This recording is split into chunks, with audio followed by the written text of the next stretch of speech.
Assalamualaikum warahmatullahi wabarakatuh. Jumpa lagi dengan saya Jumono dari Perkumpulan Wali Murid Koloni 8113.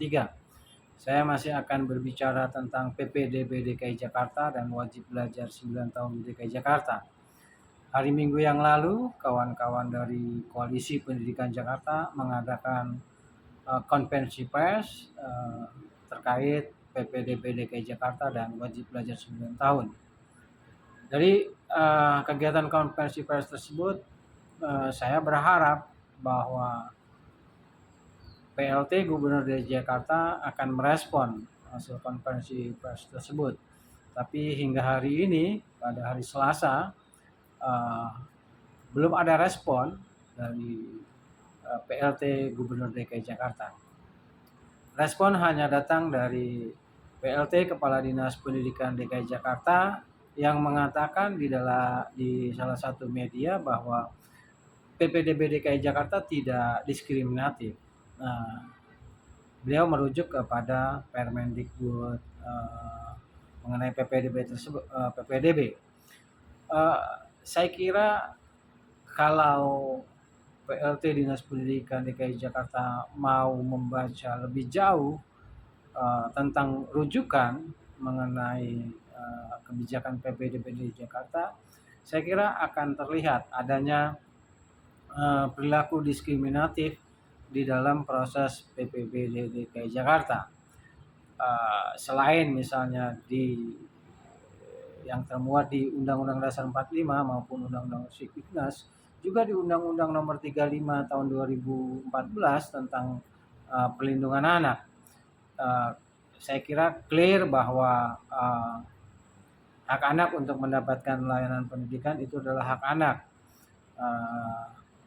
Pasal 1 di dalam Undang-Undang Perlindungan Anak Nomor 35 itu, dalam undang-undang ini yang dimaksud dengan hak anak adalah bagian dari hak asasi manusia yang wajib dijamin, dilindungi, dan dipenuhi oleh orang tua, keluarga, masyarakat, negara, pemerintah, dan pemerintah daerah.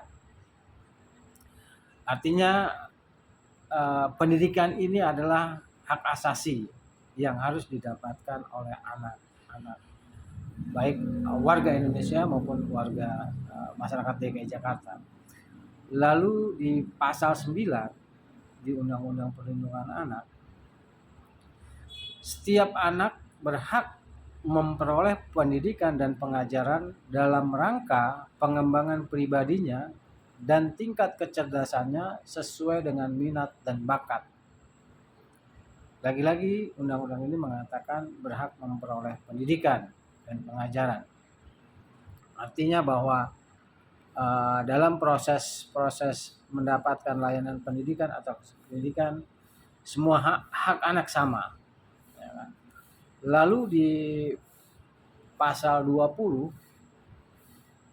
atau lebih tepatnya di pasal 21, karena di dalam penerapan regulasi atau petunjuk teknis PPDB Jakarta ini jelas dari 4 jalur itu semua saya kira diskriminatif.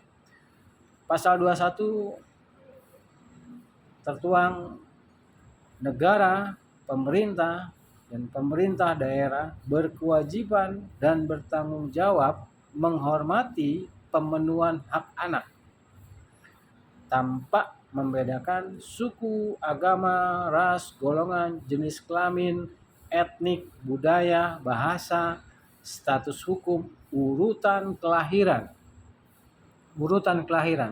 atau dalam bahasa lain usia, dan kondisi fisik atau mental. Nah, di dalam implementasinya regulasi PPDB atau petunjuk teknis itu menjelaskan, termuat di dalam juknis, apabila daya tampung terbatas, kuota yang ada terbatas, maka seleksi ditentukan oleh usia yang lebih tua akan didahulukan. Ini adalah bentuk diskriminatif, saya kira bentuk diskriminatif dari proses PPDB itu sendiri. Jadi menurut saya clear, karena fakta di lapangan usia masih menjadi penentu kelulusan atau diterima atau tidak diterima seorang siswa untuk mendapatkan sekolah negeri. Jadi saya kira semua sepakat bahwa ini bentuk diskriminasi ketika umur menjadi penentu seleksi. Lalu yang tidak kalah penting adalah adanya peraturan daerah atau Perda nomor 8 tahun 2006 ya, tentang sistem pendidikan. Perda ini perda milik DKI Jakarta. Ini kaitannya dengan wajib belajar 9 tahun. Karena fakta di lapangan hari ini di DKI Jakarta, anak-anak yang bersekolah di SMP swasta itu masih dikutip atau dipungut bayaran iuran oleh pihak sekolah. Yang mana ini harusnya berdasarkan Perda atau berdasarkan Undang-Undang Dasar 45 atau Undang-Undang Sisdiknas itu harusnya menjadi tanggung jawab pemerintah. Saya mau kasih salah satu pasal yang mewajibkan pemerintah untuk menyediakan dana untuk wajib belajar 9 tahun. Peraturan daerah Provinsi DKI Jakarta nomor 8 tahun 2006 tentang sistem pendidikan ketentuan umum pasal 1. Dalam peraturan daerah ini yang dimaksudkan dengan wajib belajar adalah peserta didik yang mengikuti program pendidikan minimal yang harus diikuti oleh warga masyarakat dan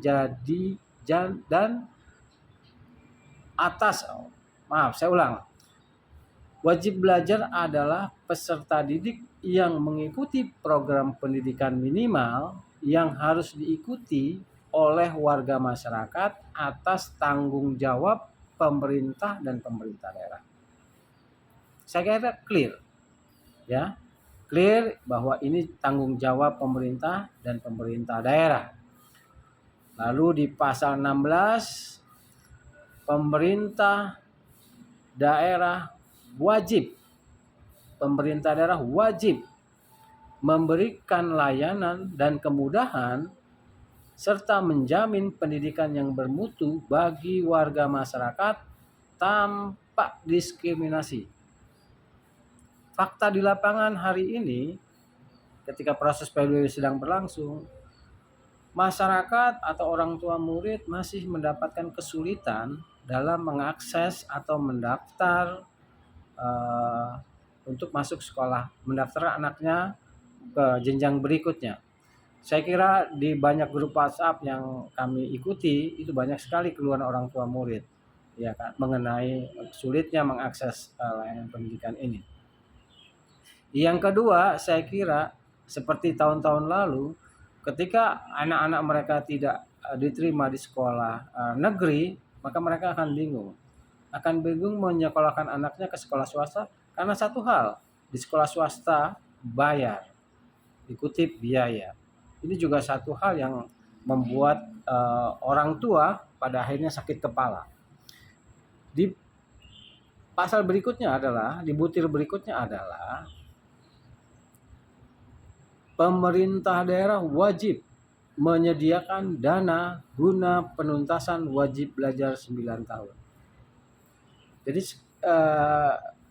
saya pikir PLT Gubernur DKI Jakarta dan PLT Kepala Dinas Pendidikan Jakarta harus melihat perda ini. Perda yang dibuat oleh Pemprov DKI pada tahun 2006. Jadi saya kira ini harus dilihat. Meskipun ada rujukan lain, ada undang-undang atau ada peraturan yang lain yang mewajibkan hal ini. Tapi paling tidak dua hal ini menjadi seperti patokan atau rujukan untuk menuntaskan wajib belajar 9 tahun. Saya kira kalau ini dilanggar, ini sebuah proses pendidikan yang tidak baik buat warga masyarakat dan juga buat peserta didik tentunya.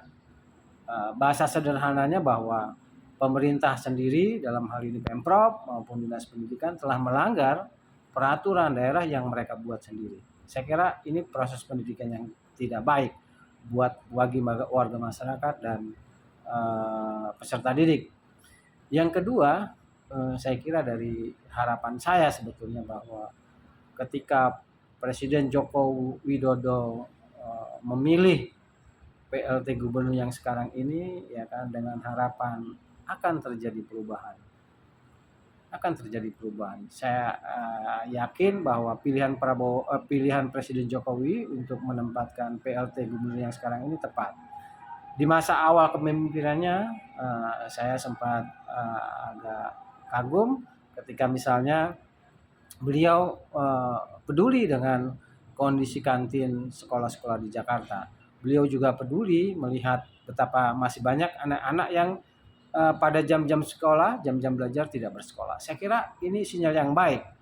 Tapi fakta sampai hari ini saya kira PLT tidak melihat atau tidak segera membenahi apa yang terjadi di lapangan, kondisi di lapangan. Saya kira itu. Jadi saya mau tegaskan sekali lagi bahwa apa yang disampaikan oleh PLT Dinas Pendidikan DKI Jakarta bahwa PPDB DKI Jakarta tidak diskriminatif, saya kira keliru. Jadi mestinya PLT Dinas Pendidikan DKI Jakarta melihat lebih jauh undang-undang di atasnya, ya kan, atau undang-undang yang ada terkait hak layanan pendidikan dasar bagi anak-anak di DKI Jakarta. Semoga ini jadi perhatian. Kami berharap ini jadi perhatian karena kondisi ekonomi warga saat ini juga saya kira kurang baik, ya kan? Karena sekolah-sekolah swasta ini lumayan mahal, terutama bagi kelompok-kelompok miskin itu sangat memberatkan. Saya kira itu. Terima kasih atas perhatian Bapak dan Ibu.